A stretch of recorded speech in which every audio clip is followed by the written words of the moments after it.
This is an ABC News special report. The death of Muhammad Ali. Remembering the greatest. Good evening, I'm Elizabeth Vargas, and we are coming on the air with that breaking news. The boxer once named Sportsman of the Century has died this evening. He was once the most famous man in the world.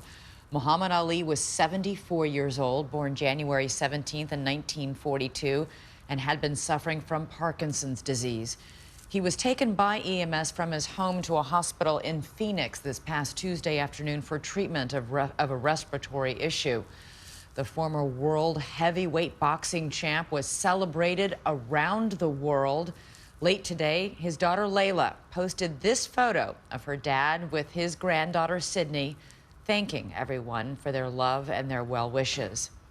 We last saw Ali this past April at the annual Celebrity Fight Night Gala, raising money for the fight against Parkinson's disease. He did look frail there. And in September 2015 with other sports legends at the Ali Humanitarian Awards ceremony. And here he is attending the premiere of the HBO documentary, Ali's Greatest Fight. Ali remained a fighter to the very end, not letting his condition sideline him. It was boxing that made the three-time heavyweight champion a legend, but it was his personality that made Muhammad Ali larger than life. ABC's Robin Roberts has more. Sucker, look at you.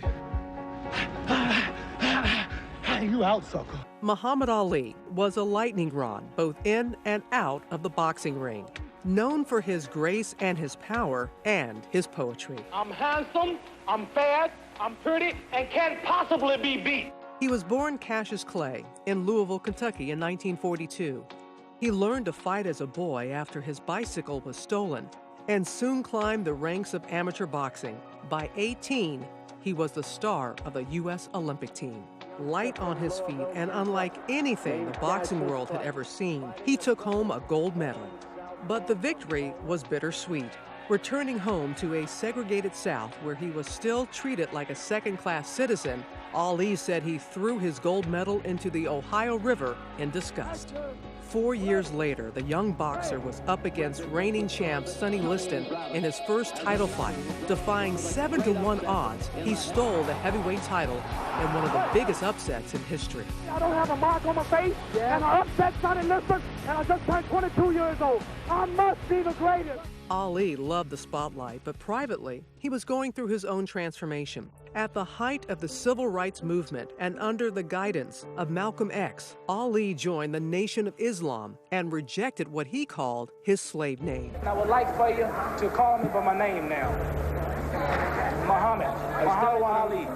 Cassius Clay would now be known as Muhammad Ali.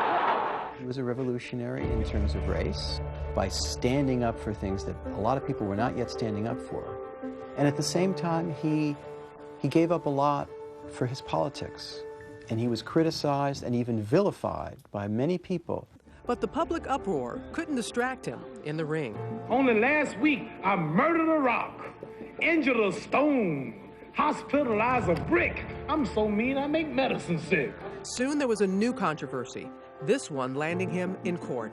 The year was 1967, and the U.S. was deep into the Vietnam War when Ali got his draft notice. He refused to serve, arguing the war violated his Muslim beliefs. No, I will not go 10,000 miles from here to help murder and kill another poor people simply to continue the domination of white slave masters over the darker people of the earth.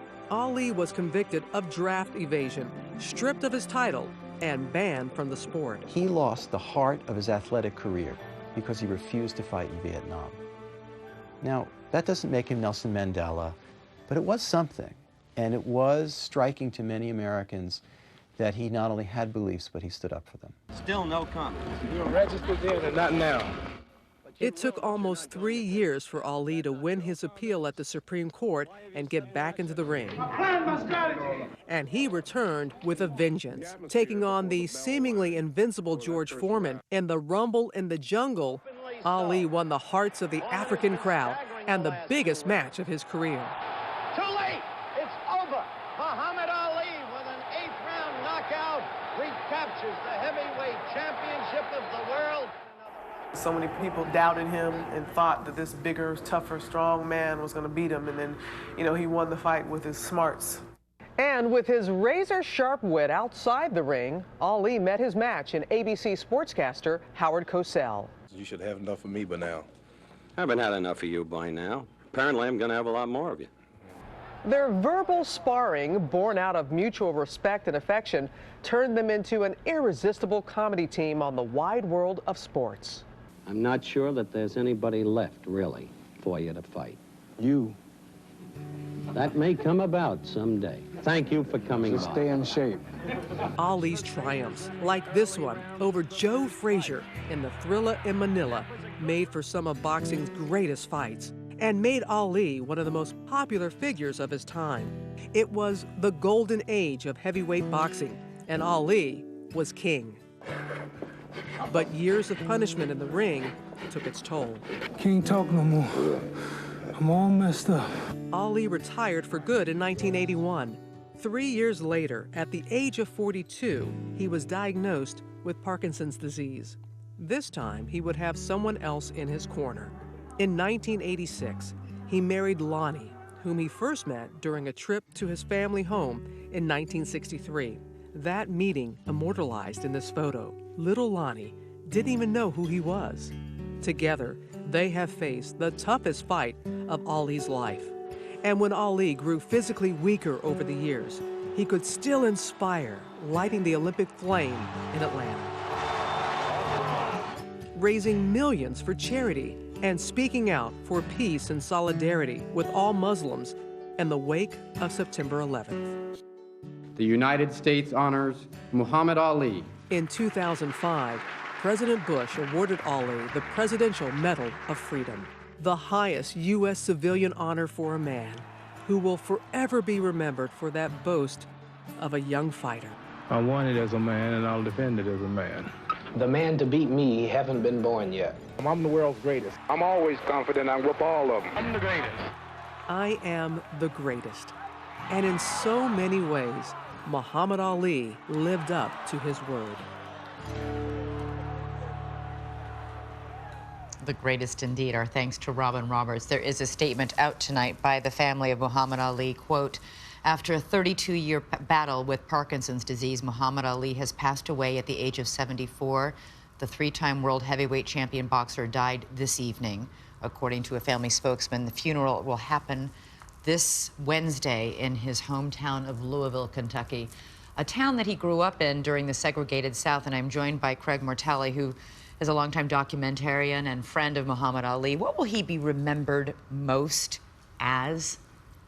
You know, before I even answer that, I mean, it really still hasn't sunk in. I mean, we've been sitting here all night waiting for official word, and it's hard to wrap my head around, but he was an incredibly courageous person. He was courageous in boxing to take on the toughest foes. He fought every comer.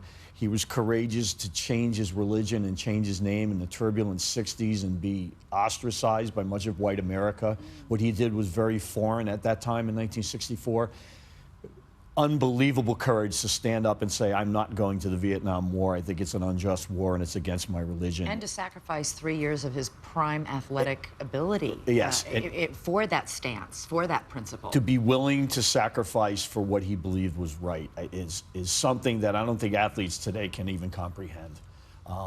And courageous to wait it out, to be proven correct, come back, and take on numerous opponents before he could finally get another title shot 10 years later in 1974. Is it too much to say that he was the most, he's been called the most famous man in the world? Is that hyperbole? No, not by any stretch. He was the most well-known man on the planet for the vast majority of his life. And maybe in more recent years when he was traveling less and seen less, maybe the younger generation is not totally familiar with who he was and what he stands for.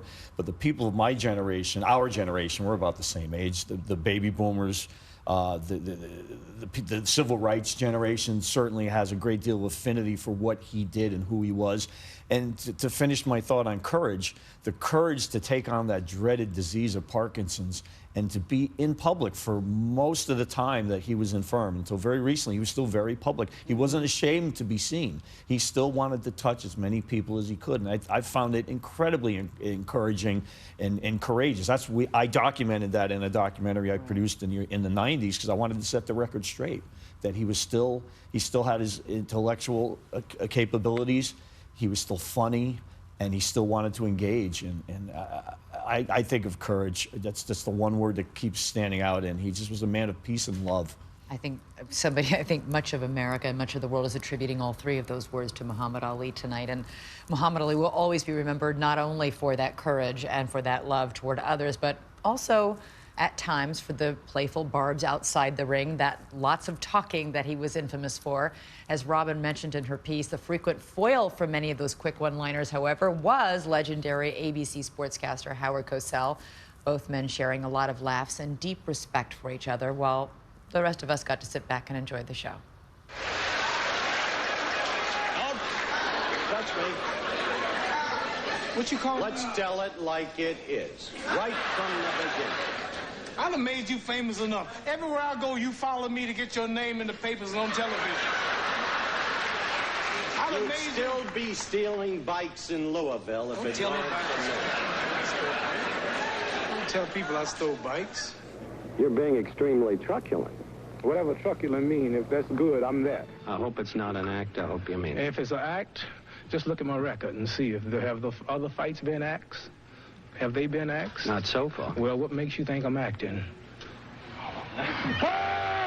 And with that final stage of the act... This is unexpected. I didn't know you would invite me to do this. Oh, hold it. You must be on boxing position and just have a little dance like we're boxing and just for 1 second. I have to time it. And for 1 second. Like that. And where and when? I'd like to fight whoever you think's the best, the #1 man. I'd say he's Zoe Foley. I'm not sure that there's anybody left, really, for you to fight. You. That may come about someday. Thank you for coming Just by. stay in shape. Well, I tell you, Cosell, I've been taking oxygen because I needed the oxygen. What you will see is I won't need the oxygen tonight. I'm ready. You always said, Muhammad, you're not the man you were 10 years ago, right? Right. Well, I'm gonna ask your wife, are you the man you was last year? You'll get a quick answer to that. I congratulate you. It's my honor. Your name is Muhammad Ali.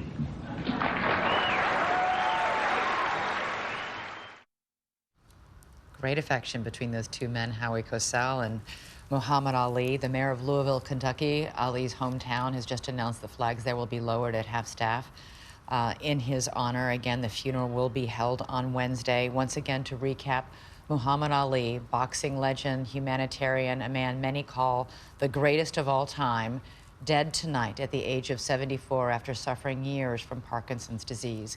We'll have much more coverage on Nightline, and we'll have a full special 2020 tomorrow night, Saturday night at 8 p.m. Eastern. I hope you'll join me. I'm Elizabeth Vargas in New York. Good night.